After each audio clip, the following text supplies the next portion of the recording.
नमस्कार दोस्तों, मैं सोनू और आप देख रहे हैं WSBCC क्लासेस।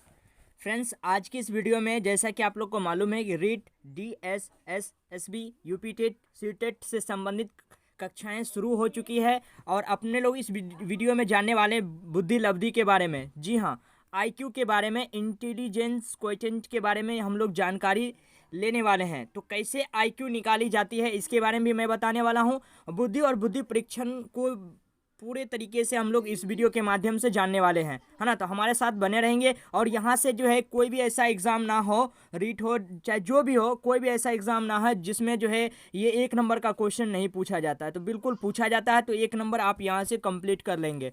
तो वीडियो में हमारे साथ बने रहेंगे।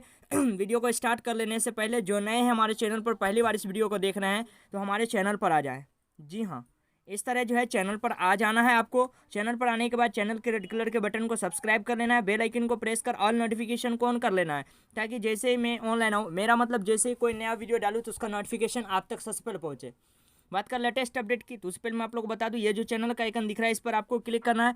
क्लिक करने के बाद अबाउट वाले सेक्शन में आ जाना है और अबाउट वाले सेक्शन में आने के बाद यहाँ से WSBCC क्लासेस को ज्वाइन कर लेना है, जहाँ पर आपको नोट्स मिल जाएंगे, है ना।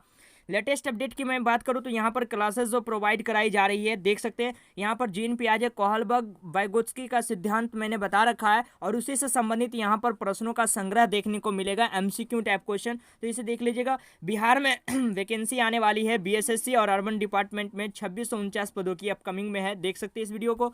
यहाँ पर जो है आपको जो है चैनल पर प्लेलिस्ट देखने को मिलेगा और सबसे अच्छी बात की रिसेंट वाला जो भी अपडेट होती है आपको इस प्लेलिस्ट में देखने को मिल जाता है। यहाँ पर देखिए प्लेलिस्ट में आपको सारे वीडियो देखने को मिल जाएंगे, तो यहाँ से आप देख सकते हैं। तो चलिए डायरेक्ट हम लोग स्टार्ट कर लेते हैं वीडियो को। वीडियो आपको अच्छा लगेगा तो एक लाइक ज़रूर कीजिएगा, दोस्तों में शेयर कर दीजिएगा। जी हाँ, ये सारे नोट्स जो है आपको टेलीग्राम पर WSBCC क्लासेस पर देखने को मिलेगा और यहाँ पर जो है CTP, EVS, maths, science, social science, English, Hindi, Urdu सभी की क्लासेस आपको यहाँ पर प्रोवाइड कराए जाएंगे। तो ज़रूर से ज़रूर सब्सक्राइब कर लीजिएगा आप लोग चैनल को, है ना। टेलीग्राम जुड़ सकते हैं, जॉब रिलेटेड इन्फॉर्मेशन चाहते हैं जॉब वाला 24/7 को ज्वाइन कीजिए और WSBCC क्लासेस को यहाँ से ज्वाइन कीजिए। तो चलिए सबसे पहले यहाँ पर जो है बुद्धि लब्धि और बुद्धि परीक्षण क्या होता है इसको हम लोग जानते हैं। सबसे उससे पहले हम लोग जानते हैं कि बुद्धि आखिर होती क्या है ना। कहता है कि बुद्धि शब्द का प्रयोग सामान्यतः प्रज्ञा, प्रतिभा, ज्ञान एवं समझ इत्यादि के अर्थों में किया जाता है। बुद्धि का आप ज्ञान आपके पास है, यानी कि बुद्धि आपकी बढ़ रही है, समझ आपके पास है, यानी कि आप के अंदर बुद्धि है ना। इससे डिनोट किया जाता है इसको, बुद्धि को।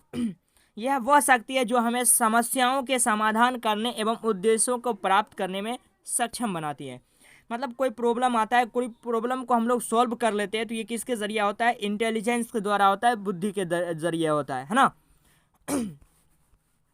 बुद्धि की परिभाषाएं जो है मनोवैज्ञानिकों ने कुछ इस प्रकार दिए हैं, जैसे LS टर्मन ने दिया था, बुद्धि अमूर्त विचारों के संदर्भ में सोचने की योग्यता होती है। जो अमूर्त रूप से सोचते हैं, उसके विचार जो प्रकट करते हैं, उसी की योग्यता को इन्होंने बुद्धि बताया।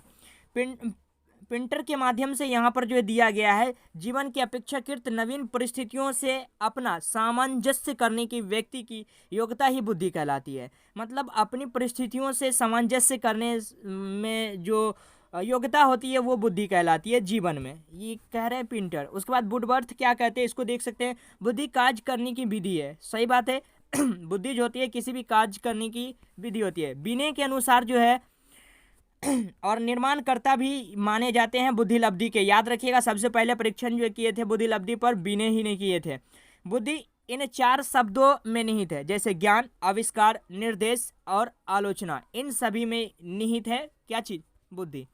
अब थॉर्नडाइक क्या कहते हैं, देख सकते हैं। सत्य तथा तथ्य के दृष्टिकोण से उत्तम प्रक्रियाओं की शक्ति बुद्धि है। सत्य तथा तथ्य के दृष्टिकोण से, है ना, इन दोनों के दृष्टिकोण से जो प्रतिक्रियाएं होती है वही बुद्धि है। अब बुद्धि लब्धि और बुद्धि जो है परीक्षण जानिए। बुद्धि परीक्षण का उपयोग बुद्धि को मापने में किया जाता है। तो बुद्धि परीक्षण जो ये टेस्ट जो होती है, बुद्धि इंटेलिजेंट टेस्ट जो होती है, किसको मापने में किया जाता है? तो इंटेलिजेंस को मापने में किया जाता है। इसे बुद्धि मापनी भी कहा जाता है और इसके जो पितामह माने जाते हैं वो है बीने, फादर ऑफ इंटेलिजेंस टेस्ट। ये सारे पॉइंट्स आप लोग याद रखिएगा, इनसे बराबर क्वेश्चन पूछे जाते हैं। विलियम वुंट ने जर्मनी के लिपजिंग शहर, ये भी पॉइंट याद रखिएगा, विलियम वुंट ने जर्मनी के लिपजिंग शहर में प्रयोगशाला स्थापित करके यंत्रों की सहायता से बुद्धि का मापन शुरू किया, है ना, इसकी जो है मापन शुरू किया। और वीडियो रोक करके लिख भी लिया कीजिए, नोट्स बना लिया कीजिए, और पीडीएफ आपको टेलीग्राम पर मिल जाएंगे WSBCC क्लासेस पर। शेयर जरूर से ज़रूर कीजिएगा, इतना कर सकते हैं आप लोग।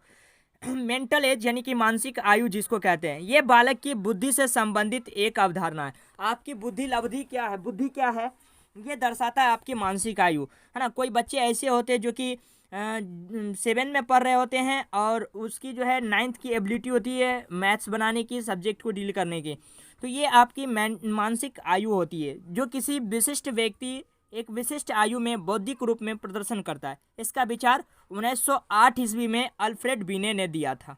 किसने दिया था? अल्फ्रेड बिने ने 1908 ईस्वी में। अब आता है शारीरिक आयु, जिसको रियल एज जो आपकी होती है, जिसको क्रोनोलॉजिकल एज भी कहा जाता है ना, CA इसको शॉर्ट में कहा जाता है, मेंटल एज को MA कहा जाता है, याद रखिएगा। उसके बाद यहाँ पर ये किसी व्यक्ति के जीवित रहने कि वर्षों की संख्या होती है। आप कितना वर्ष जीवित रहते हो, ये आपकी रियल एज होती है ना। इसे कालानुक्रमिक आयु भी कहा जाता है। आई थिंक अच्छे से आप लोग समझ रहे होंगे। और बीने ने जो दिया था सूत्र, ये देख सकते हैं, IQ का, इंटेलिजेंस क्वोटिएंट का जो सूत्र दिए थे वो MA/C यानी कि मानसिक आयु बटे शारीरिक आयु दिए, जो कि आधा अधूरा माना गया, है ना। 1913 ईस्वी में यह सूत्र स्टर्न व कुलहमान द्वारा दिया गया है, इसलिए इसे स्टर्न व कुलहमान बुद्धि लब्धि सूत्र कहा जाता है। फिर 1905 ईस्वी में बीने, है ना, बीने तथा थियोडोर साइमन ने इंटेलिजेंस का मापन करने के लिए 54 प्रश्नों का बुद्धि मापनी तैयार की, जिसे बीने साइमन बुद्धि परीक्षण कहा जाता है। ये सब याद रखिएगा, है ना। इसमें 1916 में सबसे बड़ा टर्म्स यहाँ पर आता है, इसमें, है ना, टर्मन वाला में देख सकते हैं 1916 में संशोधन किया गया, जो बीने द्वारा दिया गया था, जो आपको ऊपर में देखे थे MA/CA का। टर्मन ने निम्न बुद्धि लब्धि सूत्र दिया। तो टर्मन के द्वारा जो सूत्र दिया गया, इसे नोट डाउन कर लीजिएगा, है ना। बुद्धि लब्धि बराबर क्या, यहाँ पर मानसिक आयु बटे शारीरिक आयु गुने 100, यानी कि MA/CA गुने 100, यानी कि मेंटल एज बटे क्रोनोलॉजिकल एज इंटू 100, है ना। नेक्स्ट है आपका कुछ महत्वपूर्ण बुद्धि लब्धि पर आधारित प्रश्न, अपने लोग जरा सा देख लेते हैं। यहाँ पर कह रहा है क्वेश्चन कि 10 वर्ष का व्यक्ति जो 160 अंक लिया हुआ है, उनकी मानसिक आयु क्या होगी, है ना।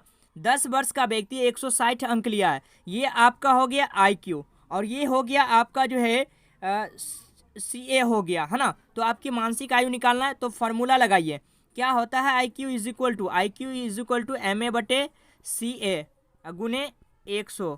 तो यहाँ पर जो है आपका जो है 160 बराबर MA आपको निकालना है, और बटे CA कितना है, 10 है, और यहाँ पर 100 है ना। तो ये 1 0 से 1 0 खत्म, और इधर 1 0 से 1 0 खत्म, तो MA बराबर कितना निकल गया, 16। और जो लोग भी इसका आंसर B कर रहे थे वो बिल्कुल ही सही आंसर कर रहे थे। नेक्स्ट क्वेश्चन है आपका यदि किसी बालक की मानसिक आयु 12 वर्ष और वास्तविक आयु 10 वर्ष है, तो उसकी बुद्धि लब्धि क्या होगी। मानसिक आयु ये आपका हो गया MA, और जो है वास्तविक आयु ये आपका हो गया CA इतना हो गया, MA इतना हो गया। तो इसका आंसर कीजिए फटाफट। इसका भी फॉर्मूला बस IQ इज इक्वल टू क्या, MA बटे क्या हो जाएगा, CA। तो बताइए, MA का मान हो गया 12 और CA का मान हो गया 10, अगुने कितना कर दीजिएगा, 100, 10 दहें का 100, यानी कि 12 दहें का कितना हो जाएगा, 120। जो लोग आंसर B कर रहे थे बिल्कुल सही आंसर कर रहे थे।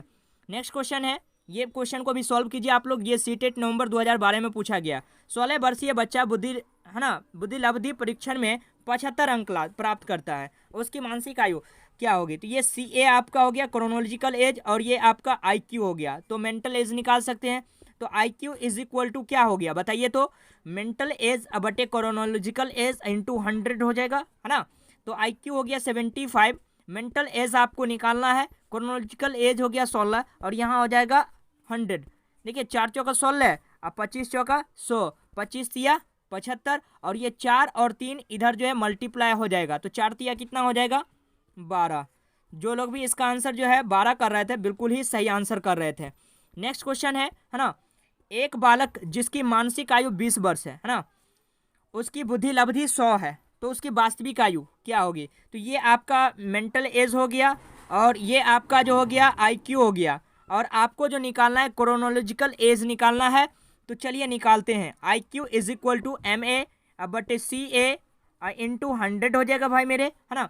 तो IQ जो है आपका 100 हो गया, MA जो हो गया आपका, सॉरी IQ हो गया 100, MA हो गया 20 बटे CA निकालना, और यहाँ पर हो जाएगा 100। ये 100 से 100 खत्म हो जाएगा, तो CA इज इक्वल टू क्या हो जाएगा 20। तो वास्तविक आयु कितना हो जाएगा 20 वर्ष हो जाएगा। मजा आ रहा है सॉल्व करने में। ऐसे ही क्वेश्चन आपको 1 नंबर का क्वेश्चन फिक्स है, मिलते ही मिलते हैं, है ना। नेक्स्ट है, किसने सबसे पहले बुद्धि परीक्षण का निर्माण किया था? पहले मैंने अभी शुरू ही बताया था, फटाफट आंसर कर लीजिए इसका। जो लोग आंसर बी कर रहे हैं बिल्कुल सही कर रहे हैं, अल्फ्रेड बीने ने। नेक्स्ट पॉइंट को यहाँ पर देखते हैं। बुद्धि लब्धि का वर्गीकरण जो किया गया लुईस टर्मन के द्वारा जो किया गया उसे देख लीजिए। तो सबसे पहले यहाँ पर 25 से कम अगर होती है तो महामूर्ख या जड़बुद्धि इडियट्स उसको कहा जाता है। 25 और 49 के बीच में है तो उसको मूड इम्बेलिक कहा जाता है। और 50 और 69 के बीच में तो मूर्ख यानी कि मोरन कहा जाता है। 70 और जो है 79 के बीच में मन बुद्धि यानी कि फेबल माइंडेड इसको कहा जाता है। उसके बाद 80 और 120 के बीच में है तो सुस्त बुद्धि यानी कि डल कहा जाता है।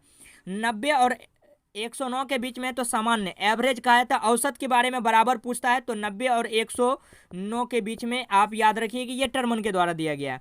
औसत जो है सामान्य औसत के बारे में पूछा जाए एवोव एवरेज तो 110 से 120 तक ये जो है माना जाता है ना। नेक्स्ट सुपीरियर की अगर मैं बात करूं तो 120 और 139 के बीच में है तो वो सुपीरियर होगा, श्रेष्ठ बुद्धि होगी। 140 से अधिक है तो वो प्रतिभाशाली यानी कि जीनियस स्टूडेंट होगा।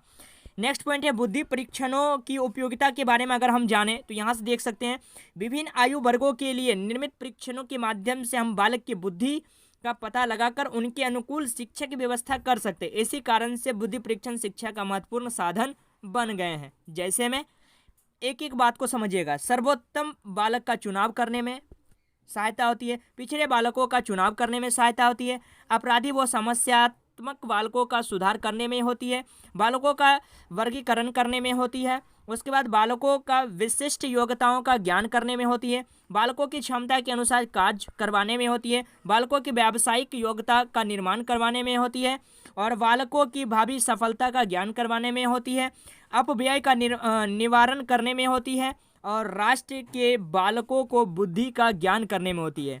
तो ये था बुद्धि से संबंधित पूरा एक टॉपिक, बुद्धि और बुद्धि लब्धि। उम्मीद करते हैं कि आप लोग अच्छे से समझ गए होंगे।